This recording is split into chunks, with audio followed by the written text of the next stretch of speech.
ஓம் நமோ நாராயணாய நமக. ஸ்ரீமதே ராமானுஜாய நமக. ஸ்ரீமதே நாராயணாய சரணம் சரணே. ஓம் நமோ பகவதே வாசுதேவாய. ஓம் நமோ பகவதே வாசுதேவாய. ஓம் நமோ வராக மகா தேசிகாய நமக. கங்கையில் புனிதமாக காவிரி நடுபாட்டு பொங்கு நீர் பறந்து பாயும் பூம்பொழில் அரங்கந்தன்னுள் எங்கள் இறைவனீசன் கிடந்ததோர் கிடக்கை கண்டும் எங்கனம் மறந்து வாழ்கேன் ஏழையேன் ஏழையேனே. ஈரழிய சுடமணிகள் இணைக்கும் நெற்றி இனத்துத்தி அணிபணியாய் ஆயிரங்கள் ஆர்ந்த அரவரச பெருஞ்சோதி ஆனந்த நன்னம் அணிவிளங்கம் உயர்வெள்ளை அணியை மேவி திருவரங்க பெருநகருள் தென்னீர் பொன்னி திரைக்கையால் அடிவட பள்ளி கொள்ளும் கருமணியை கோமளத்தை கண்டுகொண்டு என் கண்ணினைகள் என்றுகளோ கவனிக்கும் நாளே. இதெல்லாம் 4000 வரக்கூடிய பாசனங்கள். இப்போ துலா காவிரி மகாத்மியம் அதை பற்றி சொல்ல போகிறோம். காவிரியில் துலா மாதத்தில் தீர்த்தம் ஆடினா நம்ம செஞ்ச அனைத்து பாவங்களும் நீங்கி புண்ணியலோகம் கிடைக்கும் அப்படிங்கிறது பிரியா வாக்கு. இதை துலா காவிரி மகாத்மியம் அப்படிங்கிற ஒரு மகாத்மியத்தையும் சொல்லியிருக்கு. இது காவேரி தமிழ்நாட்டில் பாயக்கூடிய புண்ணிய நதி. பாரத தேசத்தில் நிறையா நதிகள் பாயிறது, ரொம்ப புண்ணிய கூடிய நதிகள் இருக்குது. ஆனால் அதில் காவிரி ரொம்ப விசேஷமான நதின்னு சொல்லப்படுகிறது. அதுக்கு பல காரணங்கள் இருக்குது. அதில் ஒன்று என்னன்னாக்க, காவிரி குடகுமலை அப்படிங்கிற இடத்துல உற்பத்தி ஆகுது. சகைய பர்வதம் எனும் குடகுமலையில் உற்பத்தியாகி மேற்கிலிருந்து கிழக்கு நோக்கி வருது. வங்காள விரிகுடாவில் சங்கமிக்கிறது. காவேரி கிழக்கு நோக்கி பாய்ஞ்சு வங்காள விரிகுடாவில் சங்கமிக்கிறது. அது கர்நாடகாலேருந்து தமிழகம் நோக்கி பாய்ந்து வரைச்ச கர்நாடகாலேருந்து அந்த கடலில் கலக்கிற இடம் வரைக்கும் மொத்தம் 5 ரங்க கஷேத்திரங்கள் இருக்குது. அதை பஞ்சரங்க கஷேத்திரம் அப்படின்னு சொல்லுவோம். பஞ்சரங்க கஷேத்திரம் அப்படிங்கிறது அதாவது 5 ஸ்தலம், 5 ரங்கநாதர் பள்ளிகொண்ட ஸ்தலம். ஃபஸ்ட்டு இருக்கிறது என்னன்னாக்க தலைக்காவிரி. அங்கே ஸ்ரீரங்கப்பட்டினம் அப்படின்னு அங்கே ஒரு ரங்கநாதர் இருக்கார். அது கர்நாடகா தேசத்தில் இருக்குது. அடுத்தாவது நம்ம ஸ்ரீரங்கம். அதாவது 6 கண்டும் காவேரி அதனடங்கே ஸ்ரீரங்கம். ஸ்ரீரங்கமாடி திருப்பார் கடலாடி மாமாங்கமாடி மதுரை கடலாடி தைப்பூசமாடி தவம் பெற்று வந்தவனோ அப்படின்னு ஒரு தாலாட்டு பாட்டு அந்த காலத்தில் பாடுவதுண்டு. இந்த பாட்டை கேட்காத குழந்தைகள் இருக்க மாட்டா. அதாட்டம் 2 காவேரிக்கு நடுவில் ஒரு பக்கம் காவேரி வடதிரு காவேரினா கொள்ளிடம், இன்னொரு பக்கம் தென்திரு காவேரிங்கிறது காவேரிங்க சொல்கிறது. 2க்கு நடுவில் நம்ம ரங்கநாத பள்ளி கொண்டு இருக்கார். அது 2வது கஷேத்திரம். அது கஸ்தூரி ரங்கன்னு சொல்வது உண்டு. அழகிய மணவாளன்னு சொல்கிறது உண்டு. 3வது இருக்கக்கூடியது அப்பக்கூடத்தான் அப்படின்னு கோவிலடி. அங்கே இருக்கக்கூடிய ரங்கநாதர் பேர் அப்பாலரங்கன்.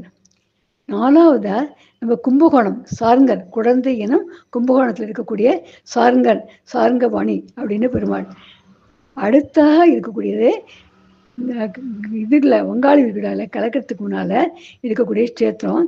அது திரு இந்தளூர் அப்படிங்கக்கூடிய மாயவரம். திரு இந்தளூர் அப்படின்னு கஷேத்திரத்தோட பெயர். ஊரோட பேர் மாயவரம், மயிலாடுதுறை அப்படின்னு சொல்கிறது. அது கடலில் கலக்கிற இடத்துல பார்த்தா குறுகி போயிடும். உற்பத்தி ஆகிற இடத்துலையும் காவேரி குறுகலாகத்தான் இருக்கும், சின்ன வாய்க்காலாட்டம்.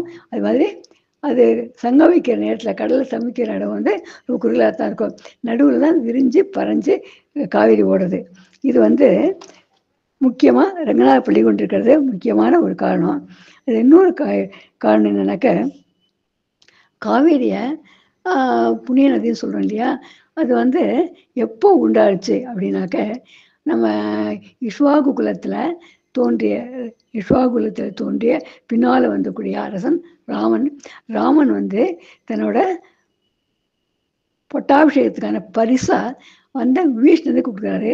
விபீஷ்ணன் என்ன பண்ணுறாரு, தென் திசை நோக்கி வரைச்ச இங்கே சாயங்காலம் இருக்கக்கூடிய சந்தியாவந்தன காரியங்களை செய்யறதுக்காக இங்கே இருக்கக்கூடிய சேஷபீடத்தில் பெருமாளை இறக்கி வைக்கிறார். அப்போ சந்தியாவந்தனம் பண்ணிட்டு பார்க்கறச்ச அவருக்கு அந்த பங்குனி மாதம் ரோகிணி நாள் அன்னைக்கு. அப்போ பார்த்தாக்க பெருமாளுக்கு பிரம்மோற்சவம் செய்யக்கூடிய நாள். அதனால அங்கேயே தங்கி பிரம்மோற்சவம் செய்யலாம் அப்படின்ட்டு அப்போ தர்மவர்மான அரசன் நம்ம சோழ நாட்டை ஆண்டு வந்தார். அந்த தர்மவர்மா என்ன பண்ணாரு, எனக்கு கூட ஹெல்ப் பண்ணாரு. அந்த பிரம்மோற்சவம் நல்லபடியாக நடந்தது. ஆனால் தர்மவர்மாவுக்கு ஏற்கனவே ஒரு தவம் இருந்து இந்த ரங்கநாதர் இங்கே வரணும்னு வேண்டிட்டார். ரிஷிகளும் அனுகிரகம் பண்ணா, கட்டாயம் ரங்கநாதர் ஒரு காலத்தில் இங்கே வருவா அப்படின்னு அனுகிரகம் பண்ணார். அதே மாதிரி விபீஷ்ணன் தன் பூஜையெல்லாம் முடிச்சுட்டு ரங்கநாதரை எழுந்தருளை பண்ணிக்கணும். பண்ணிட்டு அப்படியே தென் திசையை நோக்கி பயணமாகலாம், இலங்கைக்கு போகலாம் அப்படின்னு நினச்சிட்டு அவர் பார்க்குறார். பார்த்தா அந்த விக்கிரகத்தை அவரால் அசைக்க முடியல. அப்போ தான் பெருமாள் சொல்லிட்டார், இல்லை அங்கே தான் இருப்பேன், எனக்கு இந்த இடம் தான் உகந்தானது, சுற்றி வர எனக்கு சோலைகள் இருக்குது, அதனால் வண்டினம் உலரும் சோலை, மயிலினம் ஆளும் சோலை, கொண்டில் மீது ஆளும் சோலை, உயிலினம் கூவும் சோலை அப்படின்னு இந்த இடம் இருக்குது. எனக்கு இந்த இடம் ரொம்ப பிடிச்சிருக்கு. அதனால் இந்த இடத்துல அவர் தான் இல்லை. ஆனால் உன்னை நோக்கியே நான் திரும்பின்னு இருக்கேன், தென் திசையை நோக்கியே பார்த்துட்டு இருக்கேன். அதனால் நீ தினமும் இரவு எனக்கு திருவாராதனம் செய்யலாம் அப்படின்னு பெருமாள் அவனுக்கு கட்டளையிட்டுட்டார். அதுலேருந்து பெருமாள் இங்கே தான் இருக்கார். இப்போது காவேரிக்கு இன்னொரு மகிமை அடுத்து சொல்கிறேன். இப்போது கங்கை நதி பிரம்மாட்ட போய் கேட்டாலாம், இதாட்டம் எப்போ பார்த்தாலும் உலகத்துள்ள அனைத்து மக்களும் எல்லாரும் தன் பாவங்கள் நீக்கணும், பாவங்கள் போக்கிக்கணும் அப்படின்னு கங்கையில் நீராடுறா. அப்படி நீராடி எல்லா பாவங்களும் என்கிட்ட சுமந்து போச்சு, என் பாவங்களை நான் இப்படி தான் கழிக்கிறது அப்படின்னு கங்கா மாதா பிரம்மாட்ட கேட்குறா. உடனே பிரம்மா என்ன சொல்கிறார் தெரியுமா, கவலைப்படாத, துலா மாதத்தில் அனைத்து புண்ணிய தீர்த்தங்களும், தேவலோகத்தில் இருக்கக்கூடிய புண்ணிய தீர்த்தங்களும் சரி, பூலகத்தில் இருக்கக்கூடிய அனைத்து புண்ணிய தீர்த்தங்களும் துலா மாதத்தில் மானசீகமாக காவேரியில் கலக்கும். அதே மாதிரி நீயும் மானசீகமாக காவேரியில் கலந்துவிட்டேன்னா உன்னோட பாவங்கள் எல்லாம் நீங்கிடும் அப்படின்னு அவர் சொல்கிறார். அதுக்கு அவர் கேட்குறா, இது என்ன, நானும் நதி தான் அவளும் நதி தான், இல்லை எப்படி என்னோட பாவம் மட்டும் நீங்கன்னு சொல்கிறீங்க, அவள்கிட்ட போயிடும்னு சொல்கிறீங்களே எப்படின்னு அவர் கேட்குறா. அதுக்கு அவர் சொல்கிற, இதாட்டம் ரங்கநாதரோட திருவடியை தழுவிண்டு இந்த காவேரி போகிறா. பஞ்சரங்க கஷேத்திரம் இருக்குது.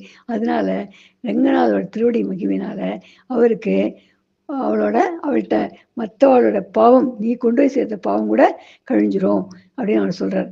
அதனால யாராக இருந்தாலும் காவேரியில் போய் நீராடினாக்க ரொம்ப புண்ணியம். எப்படின்னாக்க 100 வருஷம் கங்கையில் நியமத்தோட ஸ்நானம் பண்ணினாங்க கூட அந்த புண்ணியமானது துலா மாதத்தில் ஸ்ரீரங்கத்தை சூழ்ந்துள்ள காவேரியில் 3 முறை ஸ்நானம் செஞ்சாலே அந்த புண்ணியம் கிடச்சிருவான்.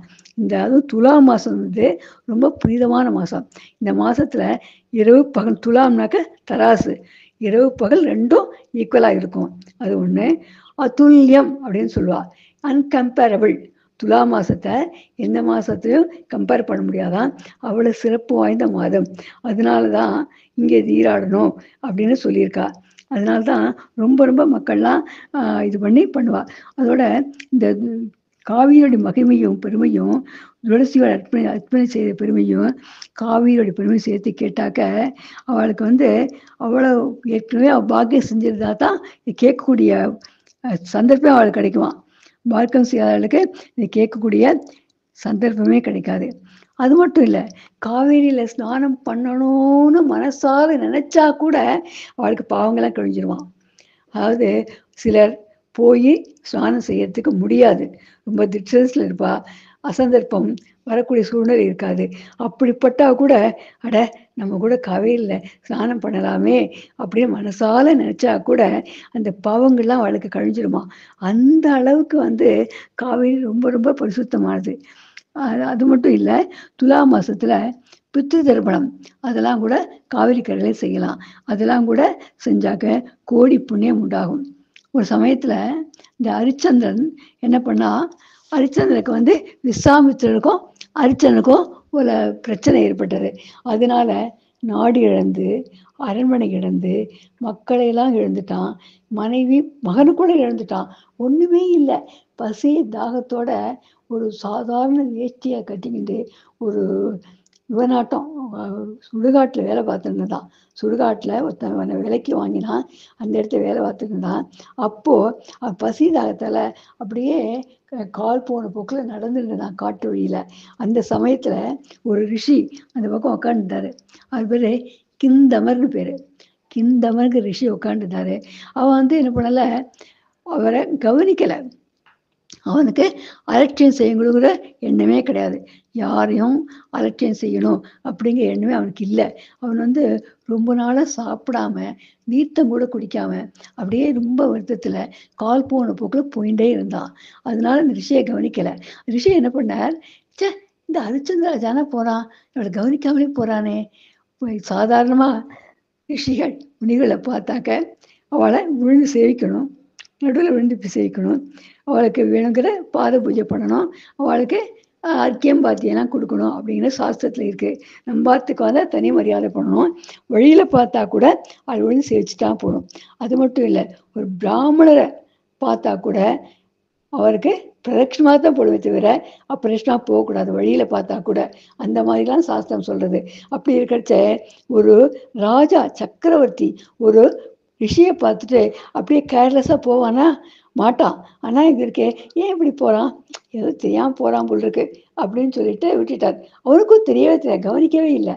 ஆனால் அந்த ஹரிச்சந்திர ராஜா பிறகு அவனுக்கு நாடெல்லாம் கிடைச்ச பிறகு ஒரு சமயம் குருட்சேத்திரத்துக்கு போகிறான். அங்கே இருக்கக்கூடிய ரிஷிகள்லாம் பார்த்து சேவிக்கிறான். சேவிச்சுட்டு இந்த இடத்துல புனிதமான இடமா இருக்குது, இந்த இடத்துல ஒரு அஸ்வமேத யாகம் பண்ணணும்னு நினைக்கிறேன், எனக்கு செஞ்சு கொடுக்குறீங்களா அப்படின்னு கேட்குறான். அவெல்லாம் சரிப்பா செய்யலாம் அப்படின்னு சொல்லிட்டு கழிச்ச அந்த இடத்துக்கு நாரத ரிஷியும் அகஸ்தியரும் வரா. அகஸ்திய மாமுனிவரும் நாரத ரிஷியும் வரா. வந்த உடனே இதை பற்றி பேசின உடனே, ஆகா அஸ்வமேத யாகமா செய்யலாம், ஆனால் உனக்கு அதில் ஒரு இன்கன்வீனியன்ட் இருக்கே அப்படின்னு ரிஷிகள்லாம் சொல்கிறா. அப்படியா சுவாமி, என்ன செய்யணும் சொல்லுங்கோ அப்படின்ட்டு ஹரிச்சந்திரனை கேட்குறான். அவள் சொல்கிறா, நீ ஒரு முறை கிந்தமர்ங்கிற ரிஷியை பார்க்கவே இல்லை, கவனிக்காமல் போயிட்ட, அதனால் உனக்கு ஒரு தோஷம் உண்டாயிடுது. அந்த தோஷத்தை போக்கிண்டாவிட்டு தான் நீ ஃபர்தராக அஸ்வமேத யாகம் பண்ணலாம். அதனால் அந்த தோஷத்தை போக்கிக்கணும், அதை முதல்ல செய்யி அப்படின்னு சொல்கிறா. அப்படியா, என்ன பண்ணணும்னு தெரியலையே, அதுக்கு தான் வழிகள் சொல்லுங்களே அப்படின்னு அந்த ரிஷிகள் காலில் விழுந்து சேவிச்சுட்டு ஹரிச்சந்திரன் கேட்கான். இதாட்டம் காவேரின்னு ஒரு நதி இருக்குது தமிழ்நாட்டில். அந்த நதியில் போய் துலா மாதத்தில் நீராடிட்டு வந்தால் தான் உனக்கு இந்த தோஷம் நிவர்த்தி ஆகும். நிவர்த்தி ஆனாக்க நீ ஃபர்தராக இந்த அசைமதையாக இங்கே பண்ணலாம் அப்படின்னு அவள் சொல்கிறா. சொன்ன உடனே ஹரிச்சந்திரன் கிளம்பி தென் திசையை நோக்கி புறப்படுறான்.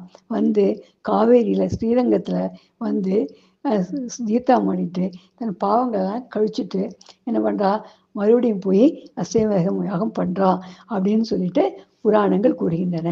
இதனால் நாம் வாழ்க்கையில் ஒரு மாதம்தானே, வருஷத்தில் ஒரு மாதம்தான், ஒரு மாதத்துல ஒரே ஒரு நாள், முடிந்தவரை காவேரியில் அந்தந்த ஊருக்கு நியர்பையாக என்ன காவேரி கரை இருக்கோ அங்கே போய் தீர்த்தம் ஆடுங்கோ. தீர்த்தம் ஆடினாக்க நம்ம ஏற்கனவே செஞ்ச பல பாவங்களும் கழிஞ்சிரும், புண்ணியமும் நமக்கு கிடைக்கும். பண்ணிவிட்டு ரங்கநாதரை கோயிலில் போய் சேவிங்க. அன்றைக்கி போய் சேவிக்க முடியாதுவா, துலா மாதத்தில் ஒரு நாளாலும் போய் சேவிங்க. அதுவும் முடியலனாக்க ஆற்றுல ரங்கநாதரை ரங்கநாதர் படம் இருக்கும், அதை விழுந்து சேவிங்க. அதுவும் முடியல, மானசீகமாக ரங்கா ரங்கா ரங்கா அப்படின்னு நினச்சிக்கோங்க. அப்படி பண்ணிடலாக்க நீங்கள் செஞ்ச பாவங்கள் எல்லாம் கழிஞ்சிரும், புண்ணியமே உண்டாகும். இந்த கதையை கேட்டாலும் இது துலா காவேரி மகாத்மியம் அப்படிங்கிற கதை. இதை கேட்டாலே உங்களுக்கு பாவங்கள்லாம் கழியும். அவசியம் எல்லாரும் காவேரியில் ஸ்நானம் பண்ணணும். காவேரி தாய் ரங்கநாதர் உங்களுக்கு பூரண நன்மைகள் செய்வாய். ஓம் நமோ நாராயணாய நமக. ஜெய் ஸ்ரீராம்.